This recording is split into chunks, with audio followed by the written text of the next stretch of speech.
Hello friends, ओम श्री गणेशाय नमः। जय श्री कृष्णा। आप सभी का स्वागत है आपके अपने यूट्यूब चैनल पर। फ्रेंड्स, आज हम आपको इस वीडियो में बताने जा रहे हैं साल 2021 की श्रावण कजरी पूर्णिमा का शुभ मुहूर्त, पूजा विधि, महत्व और राखी पूर्णिमा की व्रत कथा और रक्षाबंधन की शुभ मुहूर्त और कजरी पूर्णिमा के दिन किए जाने वाले उपायों के बारे में। फ्रेंड्स, वीडियो शुरू करने से पहले आपसे रिक्वेस्ट है, अगर आप हमारे चैनल पर नए हैं और आपने अभी तक चैनल को सब्सक्राइब नहीं किया है तो प्लीज़ सब्सक्राइब कीजिएगा चैनल को, साथ ही प्रेस कीजिएगा बेल आइकन को, जिससे नए वीडियो से रिलेटेड नोटिफिकेशन आपको तुरंत प्राप्त हो सके। और वीडियो पसंद आने पर वीडियो को लाइक और शेयर जरूर कीजिएगा ताकि सभी भक्तों को इस वीडियो का लाभ प्राप्त हो सके। और कमेंट बॉक्स में जय श्री कृष्णा जरूर लिखिएगा। कजरी पूर्णिमा का पर्व श्रावण पूर्णिमा के दिन आता है। यह पर्व विशेषतः मध्य प्रदेश, छत्तीसगढ़ और उत्तर प्रदेश की कुछ जगहों पर मनाया जाता है। श्रावण अमावस्या की 9वें दिन से इस उत्सव की तैयारी आरंभ हो जाती है। कजरी नवमी के दिन से ही महिलाएं पेड़ के पत्तों के पात्रों में मिट्टी भरकर लाती हैं, जिनमें जौ बोया जाता है। कजरी पूर्णिमा के दिन महिलाएं इन जौ के पात्रों को सिर पर रखकर पास के किसी तालाब या नदी में विसर्जित करने के लिए ले जाती है। इस नवमी की पूजा करके महिलाएं कजरी बोती हैं, गीत गाती हैं, कथा कहती हैं। महिलाएं इस दिन व्रत रखकर अपनी पुत्र की लंबी आयु और उसके सुख की कामना करती हैं। श्रावण पूर्णिमा को भारत के विभिन्न क्षेत्रों में अनेक नामों से जाना जाता है। उसके अनुसार पर्व मनाया जाता है, जैसे उत्तर भारत में रक्षाबंधन के पर्व के रूप में, दक्षिण भारत में नारियेली पूर्णिमा और अवनी अवितम, मध्य भारत में कजरी पूनम तथा गुजरात में पवित्रपना के रूप में मनाया जाता है।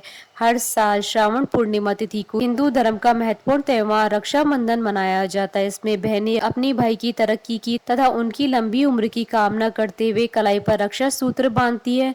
इस बार रक्षाबंधन का त्योहार 22 अगस्त 2021 रविवार के दिन है। देश के अलग अलग हिस्सों में ये त्योहार मनाया जाता है, लेकिन हर जगह इसे विभिन्न प्रकार के नाम से जाना जाता है और इसे मनाने की परंपराएं भी अलग होती हैं।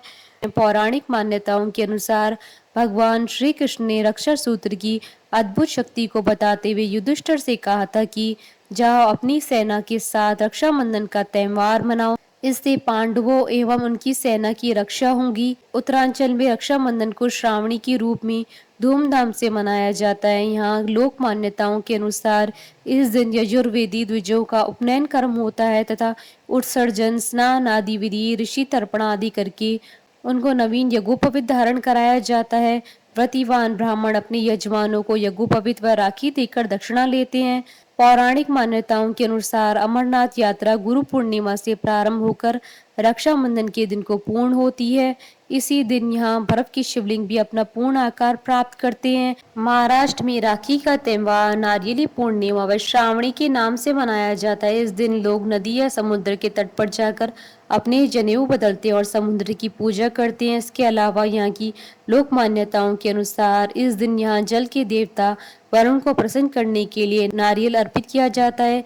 इसके अलावा दक्षिण भारत के तमिलनाडु और केरल के साथ ही देश के कई विभिन्न भागों में भारतीय ब्राह्मण इस पर्व को अवनी अवितम कहते हैं। इस दिन ये यज्ञोपवीतधारी ब्राह्मण नदी या समुद्र के तट पर स्नान करने के बाद ऋषियों का तर्पण करते हैं और फिर नया यज्ञोपवीत धारण करते हैं।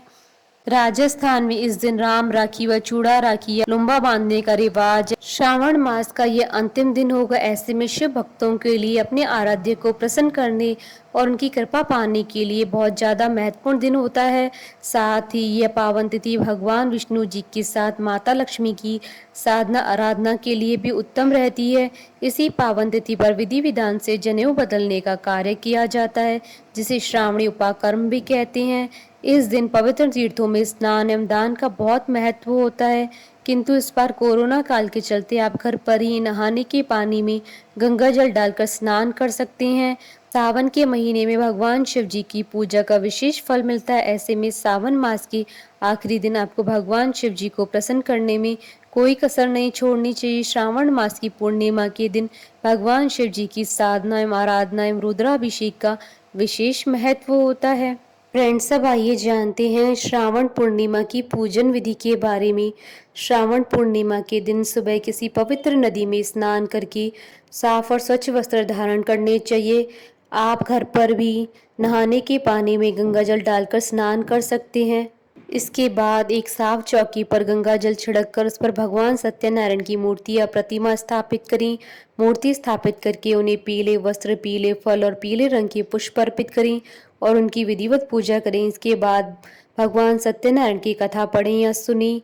कथा पढ़ने के बाद उन्हें चरणामृत और पंजीरी का भोग लगाएं। इस प्रसाद को स्वयं भी ग्रहण करें और अन्य लोगों के बीच में भी बांटें। फ्रेंड्स, अब आइए जानते हैं पूर्णिमा और रक्षाबंधन के शुभ मुहूर्त के बारे में। हिंदू पंचांग के अनुसार इस बार श्रावण पूर्णिमा 22 अगस्त 2021 रविवार के दिन है। पूर्णिमा तिथि प्रारंभ होगी 21 अगस्त 2021 को शाम 7 बजे से और पूर्णिमा तिथि का समापन होगा अगले दिन 22 अगस्त 2021 को शाम 5:31 पर। और रक्षाबंधन के अनुष्ठान का शुभ समय रहेगा सुबह 6:15 से शाम 5:31 तक। कुल अवधि 11 घंटे 16 मिनट है और रक्षाबंधन के लिए अपराह्न का मुहूर्त रहेगा दोपहर 1:42 से शाम 4:18 तक। कुल अवधि 2 घंटे 36 मिनट है। इस बार रक्षाबंधन पर शुभ संयोग बन रहा है। इस बार रक्षाबंधन के दिन भद्रा का साया नहीं रहेगा। ज्योतिष शास्त्र के अनुसार इस बार रक्षाबंधन के दिन विशेष संयोग बन रहा है। रक्षाबंधन के दिन इस साल सावन पूर्णिमा, धनिष्ठा नक्षत्र और शोभन योग का शुभ संयोग बन रहा है। ज्योतिष शास्त्र में इन संयोगों को उत्तम माना जाता है। राखी पर बनने वाले ये 3 खास संयोग भाई बहन के लिए लाभकारी साबित होंगे। 22 अगस्त को सुबह 10:34 तक शोभन योग रहेगा। यह योग शुभ फलदायी होता है। इसके साथ ही रक्षाबंधन के दिन रात 7:40 तक धनिष्ठा योग रहेगा। फ्रेंड्स, अब आइए जानते हैं श्रावण पूर्णिमा के दिन किए जाने वाले उपायों के बारे में।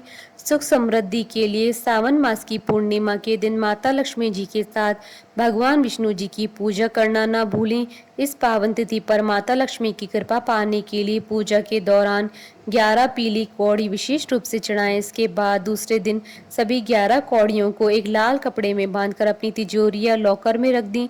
इस उपाय को करने से आपकी आर्थिक दिक्कतें दूर हो जाएंगी और आपके घर में हमेशा माँ लक्ष्मी का वास होगा। श्रावण मास की पूर्णिमा के दिन भगवान शिव जी की मस्तक की शोभा बढ़ाने वाले चंद्रदेव का विशेष रूप से दर्शन करना चाहिए। इस दिन चंद्रदेव को दूध, गंगा जल और अक्षत मिलाकर अर्घ्य देने से जीवन में आ रही आर्थिक दिक्कतें दूर होती हैं। इस दिन चंद्रदेव की कृपा पाने के लिए उनके मंत्र ओम श्राम श्रीम श्रोम सच्चंद्रमसे नमः अथवा ओम सोम सोमाय नमः मंत्र का जप अवश्य करें।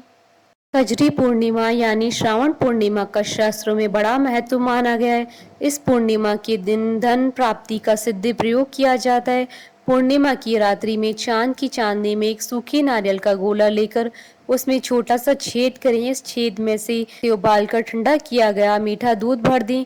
छेद को बंद करके चांद की चांदनी में रात भर रखा रहने दें।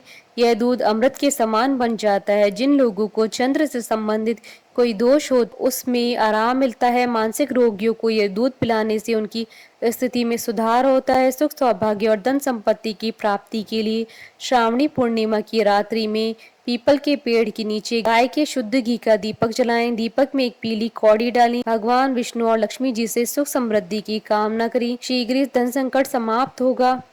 फ्रेंड्स, अब आइए जानते हैं राखी पूर्णिमा की कथा के बारे में। जब युधिष्ठिर इंद्रप्रस्थ में राजसूय यज्ञ कर रहे थे उस समय सभा में शिशुपाल भी मौजूद था।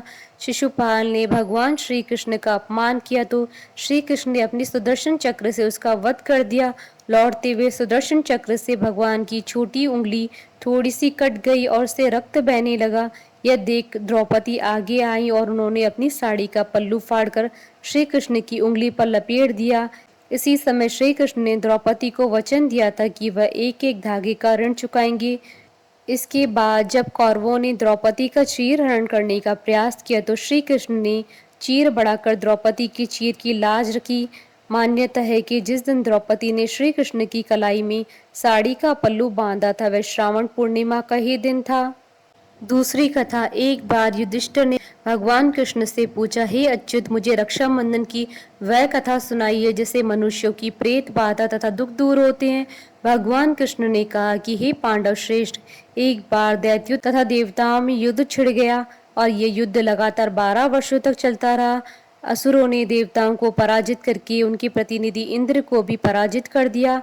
ऐसी दशा में देवताओं सहित इंद्र अमरावती में चले गए। उधर विजेता दैत्यराज ने तीनों लोगों को अपने वश में कर लिया। उसने राजपद से घोषित कर दिया कि इंद्रदेव सभा में न आए और देवता व मनुष्य यज्ञ कर्म न करें। सभी लोग मेरी पूजा करें। दैत्यराज की इस आज्ञा से यज्ञ, वेद, पठन पाठन तथा उत्सव आदि समाप्त हो गए। धर्म के नाश से देवताओं का बल घटने लगा। यह देख इंद्र अपने गुरु बृहस्पति के पास गए तथा उनके चरणों में गिरकर निवेदन करने लगे, गुरुवर, ऐसी दशा में परिस्थितियां कहती हैं कि मुझे यहीं प्राण देने होंगे, न तो मैं भाग सकता हूँ, न ही युद्ध भूमि में टिक सकता हूँ। कोई उपाय बताइए। बृहस्पति ने इंद्र की वेदना सुनकर उसे रक्षा विधान करने को कहा। श्रावण पूर्णिमा को प्रातः काल रक्षा विधान संपन्न किया गया। इंद्राणी ने श्रावणी पूर्णिमा के पावन अवसर पर ध्वजों से स्वस्ति वाचन कराकर रक्षा का तंतु लिया और इंद्र की दाहिनी कलाई में बांधकर युद्ध भूमि में लड़ने के लिए भेज दिया। रक्षाबंधन के प्रभाव से दैत्य भाग खड़े और इंद्र की विजय हुई। राखी बांधने की प्रथा का सूत्रपात भी यहीं से होता है। बोलिए भगवान विष्णु जी की जय, सनातन धर्म की जय। हमारे साथ इस वीडियो में अंत तक बने रहने के लिए आपका धन्यवाद। ओम श्री गणेशाय नमः। जय श्री कृष्ण।